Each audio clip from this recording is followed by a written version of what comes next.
Anganwadi workers and helpers union జిల్లా ప్రధాన కార్యదర్శిని. ఈరోజు మేము సమ్మెలో భాగంగా 19వ రోజుకి చేరింది. 19వ రోజు నుంచి మేము జిల్లా మొత్తంగా మండలాల్లోని సమ్మెను జయప్రదం చేస్తున్నాము. అదేవిధంగా మాకు సమస్యలు పరిష్కరించండి మహాప్రభ అంటే లేనిపోని బూటకమైనవి ఇచ్చి మమ్మల్ని అంగన్వాడీకి అన్నీ అమలు చేశాము, మీరు విధుల్లో చేరండి అని చెప్తున్నారు. ఇది చాలా అసత్యం. ఈరోజు ఆన్ డ్యూటీలో ఉంటుండగా చాలామంది కార్మికులు చనిపోతున్నారు. వాళ్ళకి ఎటువంటి రాయితీ లేదు, ఉద్యోగ భద్రత లేదు, రిటైర్మెంట్ బెనిఫిట్ లేదు. సుప్రీంకోర్టే తీర్పిచ్చింది గ్రాడ్యుటీ చెల్లించాలని, గ్రాడ్యుటీ కూడా చెల్లించడం లేదు.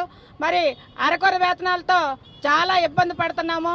పదే పదే మహిళలను చూడకుండా మాకు మీటింగ్ అనేసి జరిపించి అవి అమలు చేయడం లేదు. మేము ఉద్యోగ భద్రత ఇవ్వాలి, రిటైర్మెంట్ బెనిఫిట్ ఇవ్వాలి, తర్వాత గ్రాడ్యుటీ చెల్లించాలి అనే దిస్తూనే ఈరోజు 19వ రోజు సమ్మెలో భాగంగా మేము మన మంత్రివర్యులైన